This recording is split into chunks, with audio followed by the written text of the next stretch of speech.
Welcome to the Show Announcers Academy. This webinar series is in partnership with Agricultural Shows Australia. It's all about helping the next generation of agricultural show commentators prepare to pick up a microphone, and is supported by funding from the Australian Government, Department of Agriculture, Water and the Environment as part of its Landcare Smart Farms capacity building program, because they appreciate the critical role agriculture plays in connecting farmers and consumers, city and country Australians, and bringing communities together.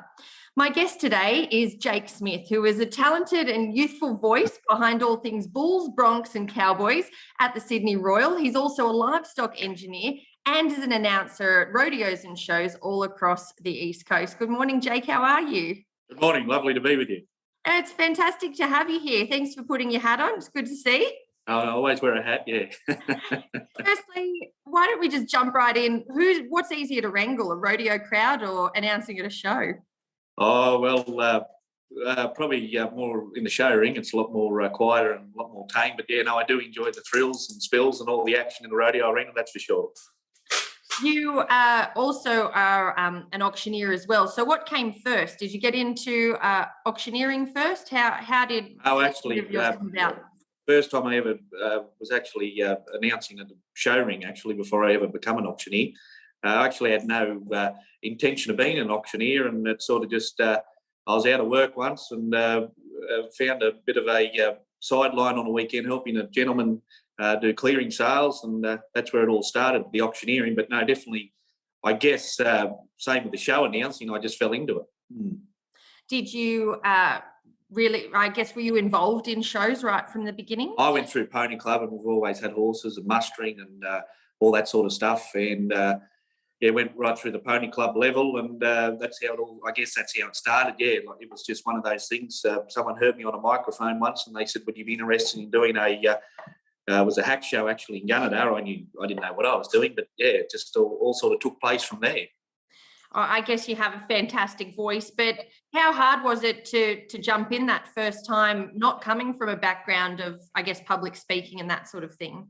It was pretty nerve-wracking, yeah. Like, you know, there was only probably 10 people there, but you thought there was 10,000.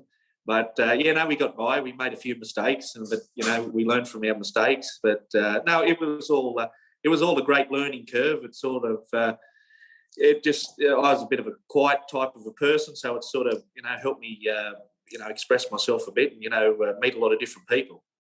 We've really come out of your shell now. How did you find that first auction you ever did? That must have been pretty scary. Yeah, no, I was pretty nervous, yeah. You still get nervous to this day, actually, to be honest with you. But, it was interesting because, you were selling, chooks for $5 or, guinea pigs or, those smaller items to, now I've, sold bulls at stud sales for over $100,000 and, selling, 3,000 and 4,000 head of cattle a week when I was a livestock agent in Roma. So, it's, I've certainly gone from the bottom right through to the top, and, we've seen a lot of different things, and value of livestock going up in the last, 10 years since I started in the game is significant now, where we were selling, livestock for $400 equivalent. Now those cattle are worth $2,000 a head.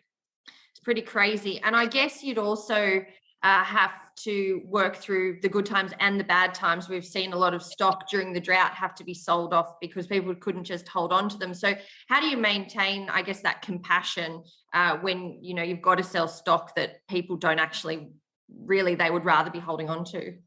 Yeah, it's quite difficult, and you see it a lot in the droughts, and where I sort of base myself in the winter months in North Queensland, and we've seen the north be very, very dry. But in the last couple of days, they've had big rain, so that's good to see. But look, it can be very tough, but at the end of the day, you've got to have a good rapport with your clients, because you're there to do you're there to look after them and get them as much money as you can for the stock, and it's all market dictated and supply and demand. So some days are good and some days are bad. But in the last 2 years, it's been pretty good. Everyone's sort of been rewarded that have been able to manage their way through the drought.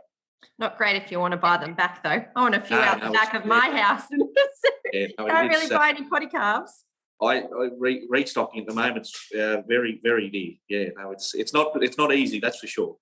Now, obviously, this is all about raising awareness and getting more people to pick up a microphone and get into show announcing. So what advice could you give anyone who wants to do it, as someone who sort of came into it not knowing much about it? I guess you'd be a great person to give some tips. Yeah, no, I think if anyone out there that wants to give it a go, definitely, contact your local show, and that's where it all starts. And, there's so many different avenues as far as announcing goes. You can announce, from the riding classes, leg classes, show jumping, beef, cattle, everything. And I really think, if you really want to give it a go, you should try everything, even announcing poultry, do the lot, because you meet a lot of wonderful people, you learn a lot of different things. And one thing I've learned being an announcer, really, you learn as you go. If you ask questions, because there's so many wonderful people there that will pass on information to you, as well as doing your research, but ask a lot of questions. And if you're passionate, you'll make it. I guess there's a bit of fake it till you make it, but also how important is it to know your audience and know the people you're talking about? Just get in there and have a yarn before you start. Yeah, look, I remember when I first interviewed someone, I was a terrible interviewer, to be honest with you, but, you learn as you go, and you watch great interviewers, whether that be in the media or other show announcers. And I think the biggest thing about it is just, be yourself. And if you can try and keep yourself nice and relaxed, things just flow. That's the way I've found it over my, 10 years, I suppose, announcing is, it's a lot of it's in the mind. And if you can keep yourself relaxed, it's just like me and you having a conversation now. Yeah, that's the way to treat it. That's really the way to treat it, I think. I guess you deal with a lot of different crowds. In a past life, I used to be a rugby league reporter, so trying to make rugby league players talk is quite a challenge. What are some of your interviewing techniques when you're dealing with people, say from rodeo, people involved in rodeo, right through to poultry showers?